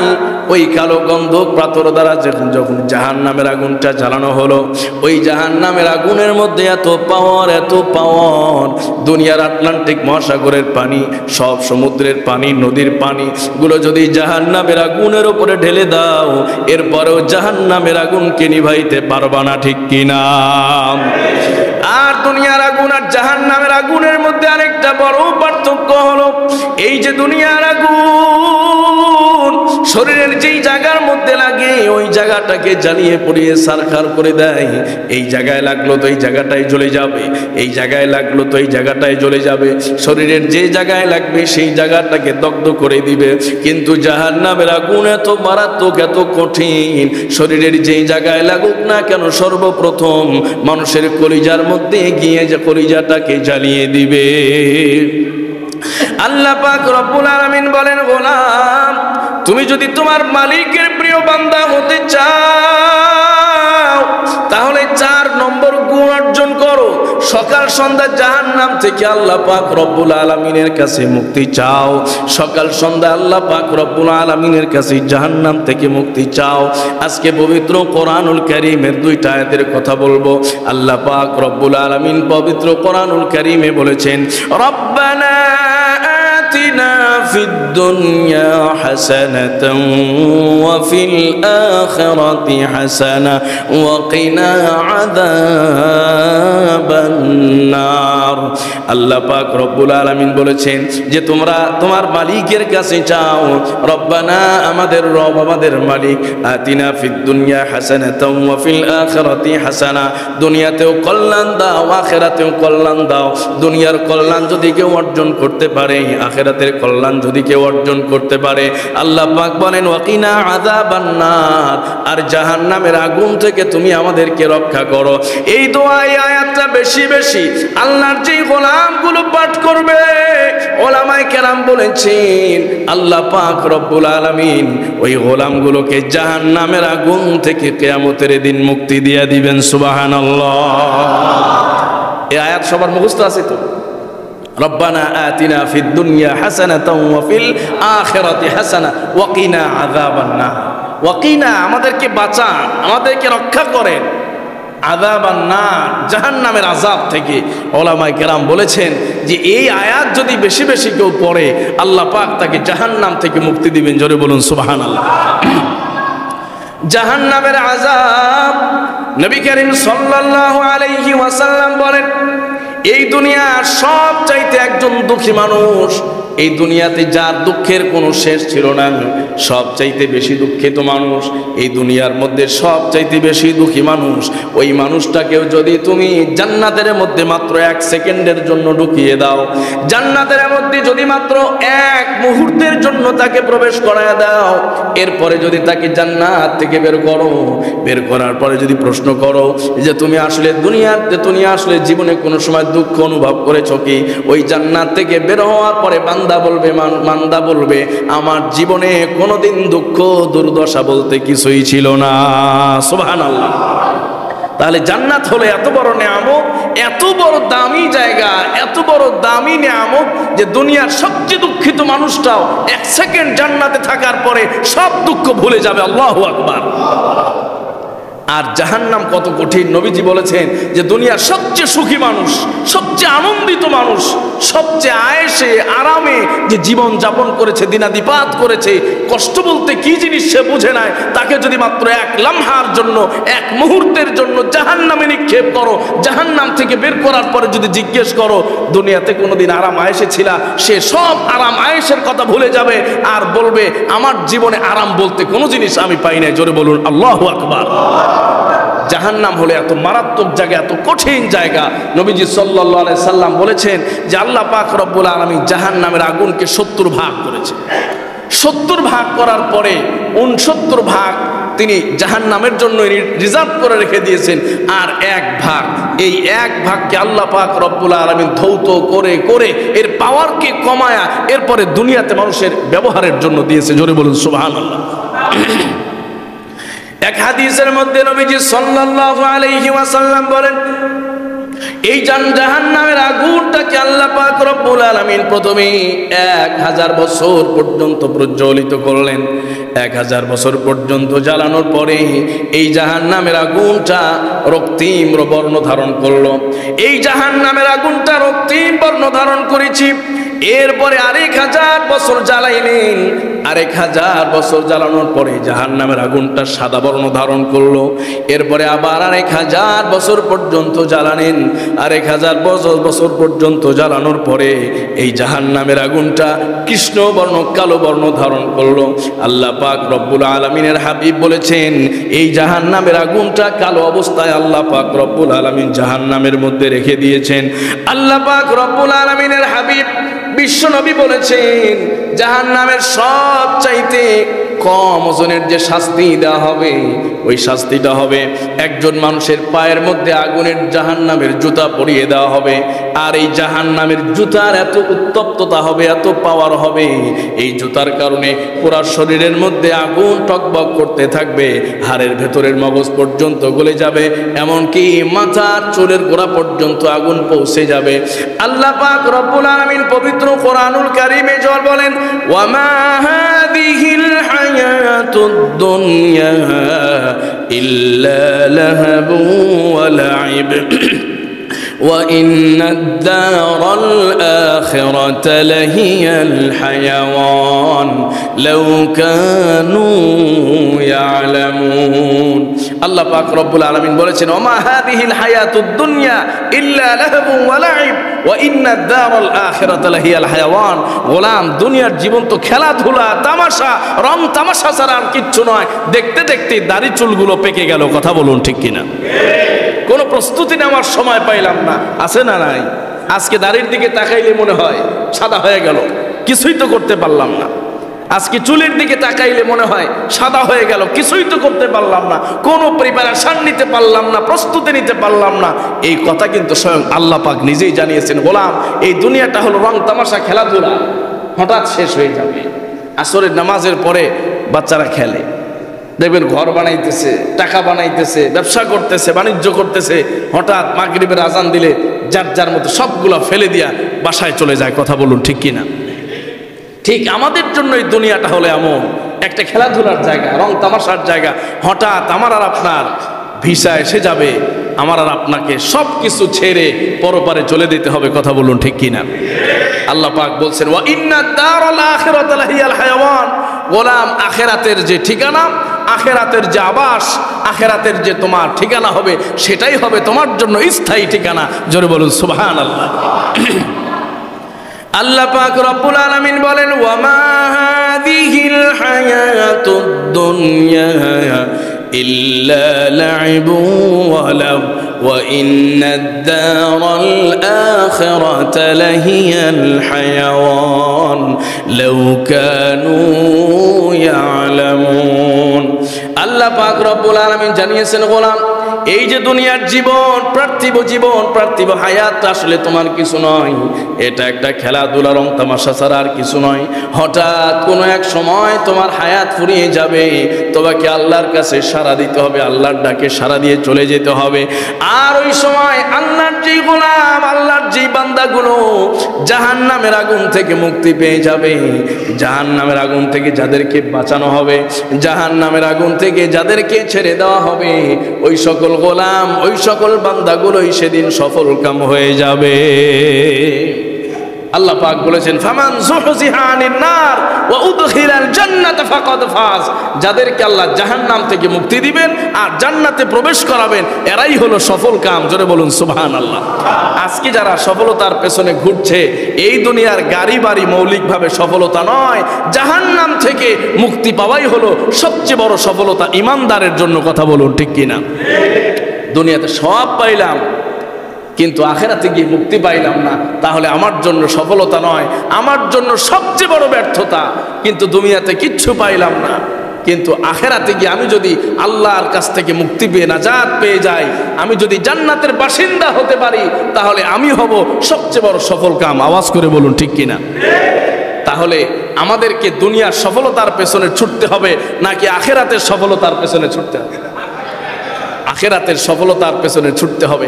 আখেরাতের সফলতার পেছনে ছুটে কিভাবে সে আখেরাতের কামিয়াবি আর সফলতা অর্জন করা যায়, আমাদের সেই সামান, সেই ব্যবস্থা আমাদেরকে তৈরি করতে হবে। কথা বলুন ঠিক কিনা?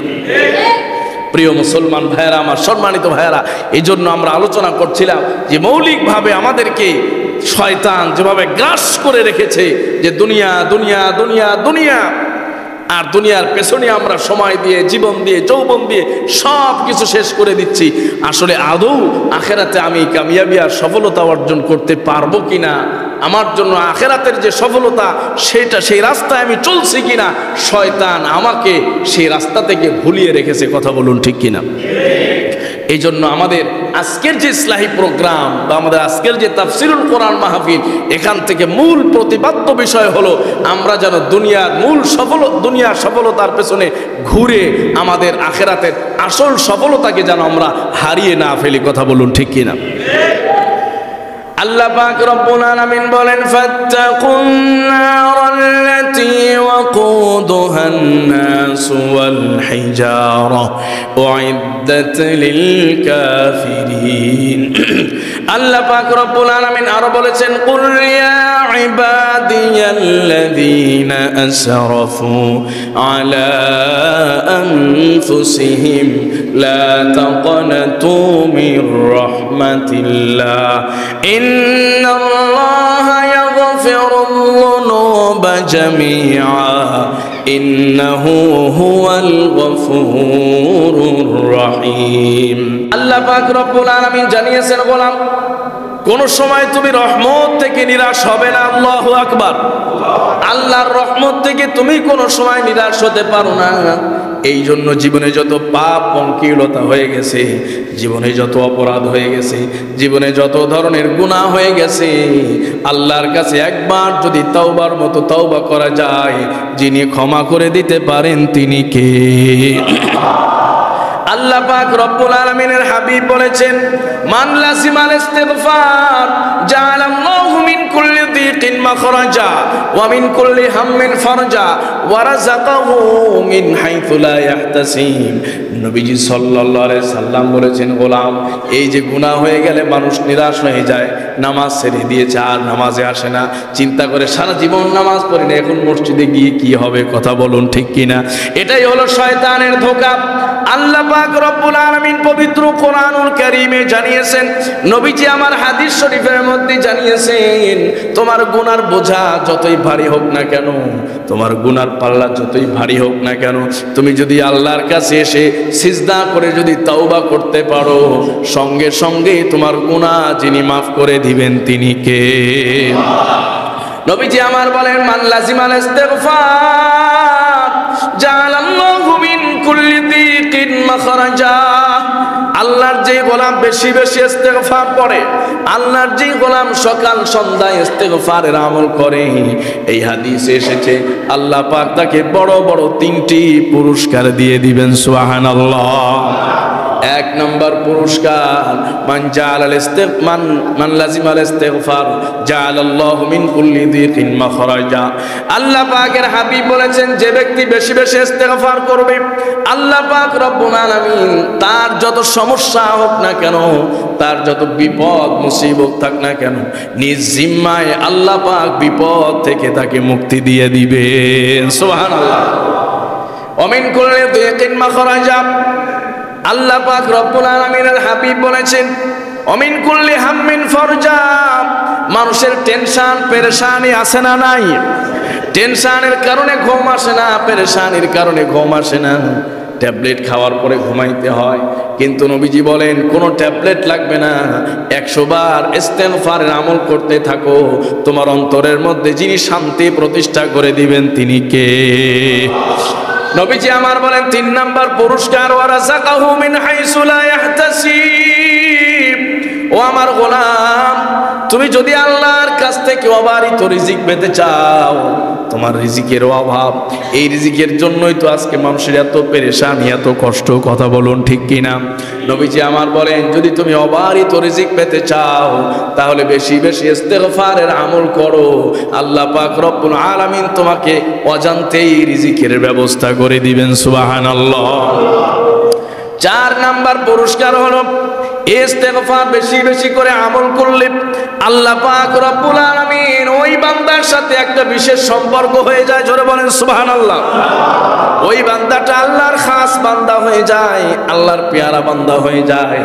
5 নাম্বার পুরস্কার হলো ইস্তেগফার বেশি বেশি করে পড়লে ওই বান্দা আল্লাহর কাছে যা দোয়া করবে সঙ্গে সঙ্গে মালিক কবুল করে নেয়। সুবহানাল্লাহ। মুসনাদে আহমদ কিতাবের মধ্যে লেখা হয়েছে, মুসনাদে আহমদ কিতাব একটা বড় কিতাব, লম্বা হাদিসের কিতাব। এই কিতাবের যিনি লেখক ইমাম আহমদ ইবনে হাম্বল রহমাতুল্লাহি আলাইহি, তার জীবনের মধ্যে লেখা হয়েছে, তিনি তার জীবনের সত্য একটা ঘটনা উল্লেখ করেছেন। বেশি বেশি করে ইস্তেগফারের আমল করলে কি লাভ হয়?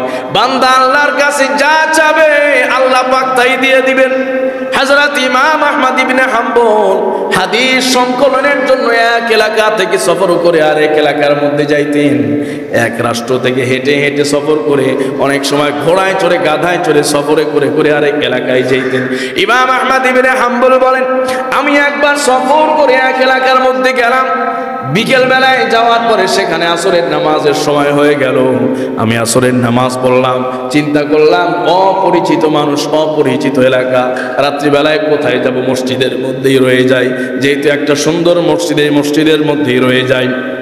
হযরত ইমাম আহমদ ইবনে হাম্বল বলেন, মাগরিবের সময় হয়ে গেল, মাগরিব আদায় করলাম। এইভাবে আস্তে আস্তে এশার সময় হয়ে গেল, এশার নামাজ আদায় করলাম, চিন্তা করলাম এখানেই রয়ে যাব। কিছুক্ষণ পরে খাদেম সাহেব এসে বলল, মুসাফির কোত্থেকে এসেছেন? বলো, আমি দূর দেশ থেকে এসেছি। এখানে কি চাই? ইমাম আহমদ ইবনে হাম্বল বলেন, এখানে রাত্রি যাপন করতে চাই। ওই খাদেম বলতেছে, আমাদের মসজিদে রাত্রি যাপনের কোনো সুযোগ নাই, এখনই বের হয়ে যেতে হবে। ইমাম আহমদ ইবনে হাম্বল বলেন, এখনই বিপদ শুরু হয়ে গেল, মুসিবত শুরু হয়ে গেল। এত রাত্রি হয়ে গেছে, শীতের রজনী, আবার একজন নতুন মুসাফির, আমি এলাকার রাস্তাঘাট কিছুই চিনি না। আল্লাহর উপরে ভরসা করে বের হয়ে গেলাম। যতই বিপদ আসুক আর মুসিবত আসুক, যার উপরে ভরসা করব তিনি কে? আল্লাহর উপরে যদি কোনো গোলাম ভরসা করতে পারে, আল্লাহ পাক তাকে কোনোদিন কোনো সময় নিরাশ করবেন না, ঠিক কিনা? হযরত ইমাম আহমদ ইবনে হাম্বল রওনা করলেন বাজারের দিকে। খাদেমকে বলেন, বাজার কোন দিকে? খাদেম বলেন, বাজার এই দিকে চলে যান। হযরত ইমাম আহমদ ইবনে হাম্বল বাজারে পৌঁছে গেলেন। বাজারে যাওয়ার পরে দেখলেন রাত গভীর হয়ে গেছে। বাজার স্টেশনে যারা শ্রমিক আছে, যারা কুলি আছে, এরা কাজ করতেছে, মাঝে মাঝে রুটির দোকানে এসে রুটি খাইতেছে। ইমাম আহমদ ইবনে হাম্বল চিন্তা করলেন, হোটেলের কাছে যাব, আগুন জ্বলতেছে, অনেক শীত, ওই আগুনের কাছে গেলে আগুন পাওয়া যাবে, শীতটা একটু কম লাগবে। ইমাম আহমদ ইবনে হাম্বল আগুনের কাছে গেলেন। যাওয়ার পরে ওই দোকানে গিয়ে বলতেছেন, দোকানদার, এই আগুনের কাছ থেকে একটু উষ্ণতা নিতে চাই, একটু আগুন তাপাইতে চাই। ওই দোকানের মালিক বলতেছে, আগুনের মালিক তো আমি নয়, আগুনের মালিক যিনি তিনি কে? আগুন তো আল্লাহর, আগুনের মালিক তো আমি নয়। এই আগুন দ্বারা আমি যেমন উপকৃত হাসিল করতে পারি, তুমিও উপকার হাসিল করতে পারো। জোরে বলেন সুবহানাল্লাহ। হযরত ইমাম আহমদ ইবনে হাম্বলের মাথার মধ্যে একটু চিন্তার নাড়া দিল, এ তো এক ভিন্ন রকম মানুষ। প্রশ্ন করলাম একভাবে, উত্তর দিল আরেকভাবে। ইমাম আহমদ ইবনে হাম্বল বলেন, আমি এর কাছে বসে বসে আগুন তাপাচ্ছিলাম, আগুনের সেক নিচ্ছিলাম। লক্ষ্য করলাম এই যুবক মাঝে মধ্যেই রুটি বানায়, কাস্টমার আসলে আবার রুটি ভেজে ভেজে আবার রুটি বিক্রি করে দেয়। এই যুবক যখন রুটি বানায় তখনও পরে আস্তাগফিরুল্লাহ, আবার যখন রুটি তৈরি করে তখনও পরে আস্তাগফিরুল্লাহ, আবার যখন রুটি চুলায় দেয় তখনও পরে আস্তাগফিরুল্লাহ, আবার যখন রুটি চুলার থেকে নামায় তখনও পরে আস্তাগফিরুল্লাহ, আবার যখন বিক্রি করে তখনও পরে আস্তাগফিরুল্লাহ। এইভাবে লম্বা সময় পর্যন্ত আমি লক্ষ্য করলাম যুবকের আশ্চর্য কাণ্ড। হযরত ইমাম আহমদ ইবনে হাম্বল বলেন, যখন কাস্টমার একটু কমে গেল। আমি যুবককে বললাম, যুবক, এক আশ্চর্য রকমের আমল আমি তোমার মধ্যে লক্ষ্য করলাম, এত বেশি বেশি করে ইস্তেগফার করো, কারণটা আমি জানতে চাই। ইমাম আহমদ ইবনে হাম্বল যখন এই প্রশ্ন করেছেন, সঙ্গে সঙ্গে যুবক বলতেছে, মুসাফির শোনেন, এই ইস্তেগফারের আমল আমি লম্বা সময় পর্যন্ত করতেছি। আল্লাহর রহমতে ইস্তেগফারের আমল করার পরে আমি আল্লাহর কাছে যা চেয়েছি সব দোয়াগুলো কবুল করেছেন কে? ইমাম আহমদ ইবনে হাম্বল বসা থেকে দাঁড়িয়ে গেছেন, যাওয়ার পরে বলতেছেন, যুবক, তোমার জীবনের সব দোয়া কি কবুল হয়ে গেছে? যুবক একটু মাথা নাড়া দিয়া বলতেছে, মুসাফির শোনো, কিন্তু আল্লাহর কাছে অনেক দিন যাবত একটা দোয়া করতেছি, ইস্তেগফার করতেছি, এখনো পর্যন্ত এই দোয়াটা কবুল হয় নাই। জোরে বলুন সুবহানাল্লাহ। যুবক বলতেছে, মুসাফির শোনো, আমি গরিব মানুষ, গরিব যুবক, মা আছে, স্ত্রী আছে, সন্তান সন্ততি আছে, দিনের বেলায়ও কুলির কাজ করি, বিভিন্ন কাজ করি, আবার রাত্রিবেলায় রুটি বানাই, এইভাবে আমার সংসার চালাইতে হয়। আমি আমার বড় শখ, আমার বড় আশা, মনের মধ্যে বড় তামান্না হলো বর্তমান জামানার যুগ শ্রেষ্ঠ আলেম, বর্তমান জামানার সবচাইতে বড় আলেম ইমাম আহমদ ইবনে হাম্বল, তার সঙ্গে গিয়ে আমি সাক্ষাৎ করতে চাই। আল্লাহু আকবার। কিন্তু আমি কিভাবে সাক্ষাৎ করব? আমি একজন গরিব মানুষ, একদিন দোকান না চালাইলে আমার পেটে ভাত আসে না, একদিন দোকানে না গেলে আমার পরিবার না খেয়ে থাকবে, এই জন্য আমি যেতে পারি না। কিন্তু ইস্তেগফারের আমল আমি ছাড়ি নাই, প্রতিনিয়ত আমি ইস্তেগফারের আমল করতেছি। না জানি আল্লাহ পাক রব্বুল আলামিন কোন সময় আমার দোয়া কবুল করবেন, আর ইমাম আহমদ ইবনে হাম্বলের সঙ্গে আমার সাক্ষাৎ করায় দিবেন। সঙ্গে সঙ্গে ইমাম আহমদ ইবনে হাম্বল বলেন, যুবক, তোমার সাধ্য নাই, তুমি ইমাম আহমদ ইবনে হাম্বলের কাছে যাইবা, কিন্তু আল্লাহ পাক রব্বুল আলামিন তোমার ইস্তেগফারের আমলটা কেমন ভাবে কবুল করেছেন, এমন ভাবে তার কাছে কবুল হয়েছে, স্বয়ং ইমাম আহমদ ইবনে হাম্বলকে তোমার রুটির দোকানে পৌঁছে দিয়েছে।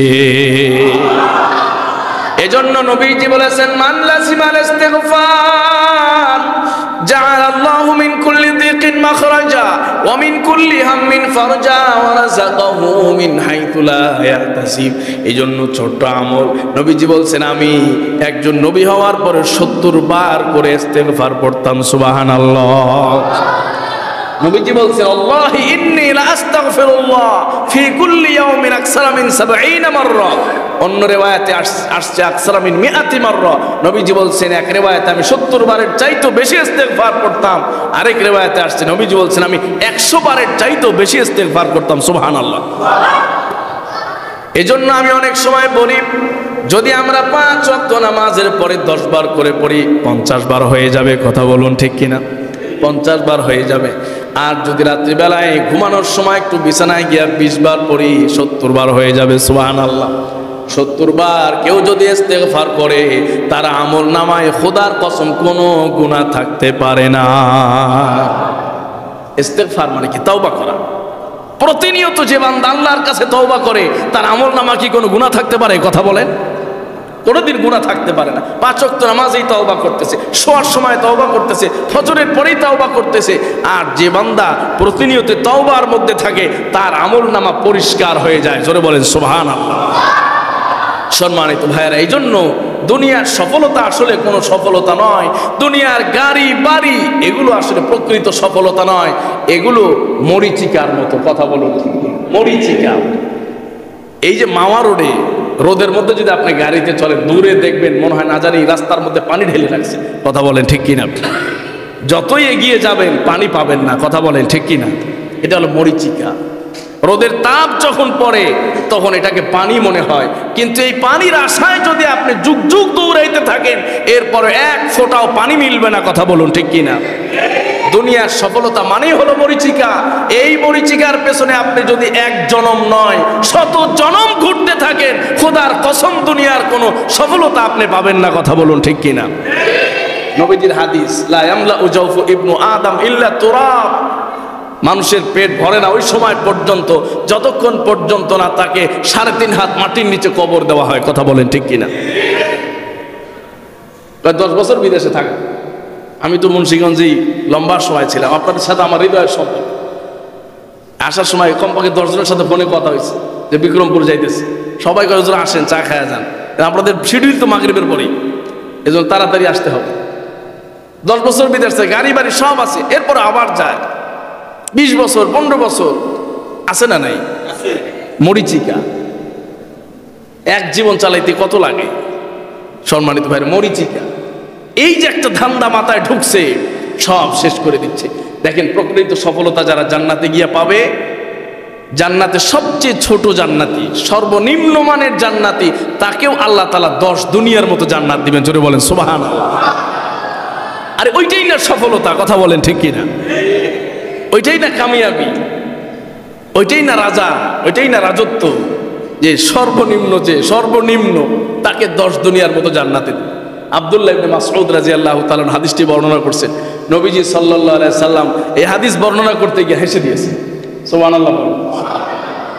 সাহাবায়ে কেরাম বলেন, ইয়া রাসূলুল্লাহ, আপনি হাসলেন কেন? ভাই আল্লাহ নিজেই হাসছেন। জোরে বলেন সুবহানাল্লাহ। আল্লাহ যেখানে হাসছেন আমি হাসবো না? হযরতে আব্দুল্লাহ ইবনে মাসউদ রাদিয়াল্লাহু তাআলা বর্ণনা করেন, একজন গুনাহগার গোলাম আল্লাহ পাক রব্বুল আলামিন 2 শ্রেণীর মানুষ কিয়ামতের দিন রাখবেন। এক শ্রেণীর মানুষ হলো যারা জাহান্নামে যাবে স্থায়ীভাবে, স্থায়ী জান্নাতি। এরা জাহান্নাম থেকে আর মুক্তি পাবে না, স্থায়ী জাহান্নামে। এরা হলো কাফের মুশরিক। আরেক শ্রেণীর মানুষ হলো অস্থায়ী জান্নাতি। এরা হলো গুনাহগার ঈমানদার। জোরে বলেন সুবহানাল্লাহ। তাহলে ঈমান এত দামি, জাহান্নামে গেলেও ইনশাআল্লাহ শাস্তি ভোগ করার পরে বান্দা মুক্তি পেয়ে যাবে। জোরে বলেন সুবহানাল্লাহ, শুধু ঈমানের বদৌলতে। তো এই যে দ্বিতীয় শ্রেণীর যারা ঈমানদার, সাময়িক জাহান্নামী, কিছুদিনের জন্য আল্লাহ জাহান্নামে দিয়েছেন, এরকম এক বান্দাকে আল্লাহ তাআলা উঠাবেন জাহান্নাম থেকে। পুড়তে পুড়তে কয়লা হয়ে গেছে। আল্লাহ তাআলা ফেরেশতাকে বলবেন, গোলাম ফেরেশতা, এর উপরে মাউল হায়াত, হায়াতের পানি ঢেলে দাও, আবে হায়াত ঢেলে দাও। পানি ঢেলে দেওয়ার সাথে সাথে সে সজীব হয়ে যাবে, সুন্দর হয়ে যাবে। সুবহানাল্লাহ পড়ে। এই জন্যই বলা হয়েছে কোনো বুড়া মানুষ জান্নাতে যাবে না। সুবহানাল্লাহ পড়ে। একদিন মসজিদে তাফসিরে বলছে, আমাদের মসজিদে জুমার দিন তাফসির হয় বাদেশে, প্রতি জুমায় তাফসির করি বাদেশে। বলছি কোনো বৃদ্ধ মানুষ জান্নাতে যাবে না। দেখি আমার সামনে যারা চুল পাকা দাড়িওয়ালা সবার মন খারাপ। তখনই বললাম, হাদিসে আসছে যারাই জান্নাতে যাবে এরা আর বৃদ্ধ থাকবে না, সবাই তাগড়া যুবক হয়ে যাবে। জোরে বলেন সুবহানাল্লাহ। সম্মানিত ভাইয়েরা, কয়লা হয়ে গেছে, পুড়তে পুড়তে কয়লা হয়ে গেছে। আল্লাহ তাআলা মায়ে হায়াত দিয়েছেন, সজীব হয়ে গেছে। সামনে একটা বড় গাছ, ওই গাছ দেখে আর লোক সামলাইতে পারছে। আল্লাহ জাহান্নামের আগুনে পুড়তে পুড়তে জিন্দেগি শেষ, গাছের নিচে এত সুন্দর বাতাস আর ছায়া, আর সামনে আবার একটা নহর, ওইখানে একটু দেন না বসায়া। আল্লাহ বলেন যে এরপর আর কিছু চাইবা না তো? বান্দা বলে আচ্ছা আচ্ছা, বাস ওইখানে গিয়ে বসায় দিস। এরপরে কিছুক্ষণ পরে দেখে সামনে আরেকটা বড় গাছ, ওইখানে বাতাস আরো বেশি, পরিবেশটা আরো সুন্দর, নহর নদী আরো সুন্দর। বলে আল্লাহ ওই গাছের নিচে একটু বসায় দেন। আল্লাহ বললেন যে একটু আগেই তো আদা করলে, আর চাইবা না? বলে আল্লাহ ওই গাছের নিচে দিলে আর চাবো না কিছু। এরপরে দ্বিতীয় গাছের নিচে দিয়ে দিছে। ওইখানে থাকতে থাকতে শত শত বছর, যুগ যুগ পার হয়ে গেছে। কারণ জান্নাতে আনন্দের সময় খুব তাড়াতাড়ি পার হয়ে যায়। জোরে বলেন সুবহানাল্লাহ। এই জন্য সুখের দিনগুলো খুব তাড়াতাড়ি পার হয়ে যায়। কথা বলেন ঠিক কিনা? কিন্তু দুঃখের দিন যাইতে চায়। একবেলা যদি ক্ষুধা লাগে দেখবেন সময় আছে।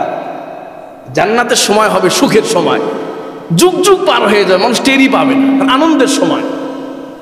এরপরে বান্দা ওখানে যুগ যুগ কাটায় দিবে।